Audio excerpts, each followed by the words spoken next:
Hello friends, welcome to my science को channel. आज हम क्लास 10 साइंस इलेक्ट्रिसिटी का सेक्शन 11.4 जो है वो करेंगे। ठीक है, 10 कॉम्पिटेंसी बेस्ड क्वेश्चंस करेंगे। ओके, तो चलिए देखते हैं क्वेश्चन नंबर 1। क्वेश्चन नंबर 1 है हमारा, student increase the voltage across a nichrome wire from 2 volt to 6 volt while keeping the temperature constant, what will happen to the current. तो answer होगा हमारा, the current will increase 3 times because current is directly proportional to voltage. यहाँ पे क्या कहा जा रहा है क्वेश्चन में कि वोल्टेज को 2 वोल्ट से 6 वोल्ट इंक्रीज किया गया।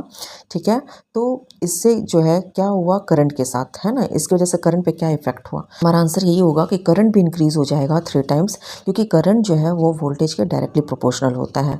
तो वन लाइन एक्सप्लेनेशन में ओम्स लॉ के अकॉर्डिंग वोल्टेज जो है वो करंट के डायरेक्टली प्रोपोर्शनल होता है जब टेम्परेचर कांस्टेंट होता है। क्वेश्चन नंबर 2 है, during an experiment the ratio voltage by current remains the same for different readings, what does this indicate.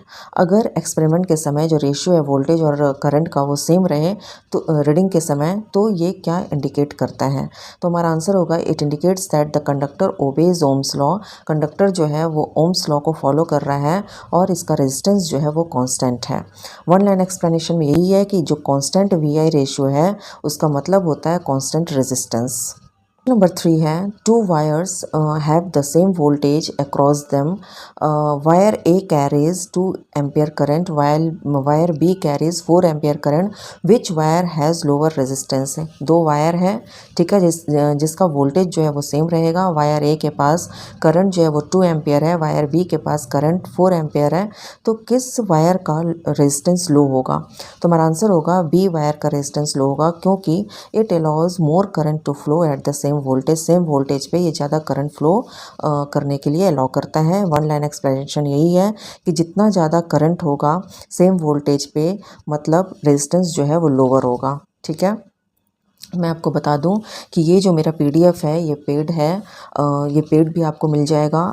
Description box में व्हाट्सएप लिंक दिया, आप वहाँ से ज्वाइन करके इसका इंक्वायरी कर सकते हैं। चैप्टर वाइज पीडीएफ है, तो चैप्टर वाइज 29 रुपीज़ का है पर चैप्टर, एंड कॉम्बो अगर पूरे बुक यानी पूरे साइंस बुक के ईच चैप्टर उसमें रहेंगे तो वो आपका पड़ेगा 499 रुपीज़ का। क्वेश्चन नंबर 4 देखते हैं। क्वेश्चन नंबर 4 में है, a student connects a volt meter in series with a resistor during an Ohm's law experiment. Student ने क्या किया, ओम्स लॉ एक्सपेरिमेंट के समय उसने क्या किया कि वोल्ट मीटर को रजिस्टर के साथ सीरीज में कनेक्ट कर दिया। क्या रीडिंग्स जो है, विल द रीडिंग्स भी करेक्ट, क्या रीडिंग्स जो है वो करेक्ट होगा, क्यों, अगर होगा तो क्यों और अगर नहीं होगा तो क्यों। हमारा आंसर होगा नहीं, रीडिंग्स करेक्ट नहीं होगा, because a volt meter should always be connected in parallel across the register, क्योंकि रजिस्टर के अक्रॉस जो वोल्ट मीटर है वो हमेशा पैरेलल में कनेक्ट किया जाता है। एक्सप्लेनेशन में ये होगा कि एक वोल्ट मीटर जो है वो पोटेंशियल डिफरेंस को मेज़र करता है, इसलिए उसको पैरेलल में कनेक्ट करना रहता है। नंबर 5 है, a resistor has a resistance of 8 ohm. एक रजिस्टर उसका रेजिस्टेंस 8 ओम है। If the applied voltage becomes twice the original value, अगर जो हम वोल्टेज दे रहे हैं वो ओरिजिनल वैल्यू का 2 गुना है, ट्वाइस है, तो करंट के साथ क्या होगा, what happens to the current. तो हमारा आंसर होगा the current also becomes twice the original value. ठीक है, करंट जो है वो ओरिजिनल वैल्यू का 2 गुना ज़्यादा हो जाएगा, 2 गुना हो जाएगा। वन लाइन एक्सप्लेनेशन यही कि कांस्टेंट रेजिस्टेंस के लिए करंट हमेशा वोल्टेज के डायरेक्टली प्रोपोर्शनल होता है। नंबर 6 है, why is the temperature of the conductor kept constant while verifying Ohm's law. Conductor का जो टेम्परेचर है वो कांस्टेंट क्यों रखा जाता है जब हम ओम्स लॉ को वेरीफाई करते हैं। हमारा आंसर होगा क्योंकि जब टेम्परेचर चेंज अगर हम करेंगे तो जो कंडक्टर का रेजिस्टेंस है वो भी चेंज हो जाएगा। तो एक्सप्लेनेशन में ये है कि ओम्स लॉ तभी वैलिड रहता है जब वहाँ पर टेम्परेचर कांस्टेंट किया जाए।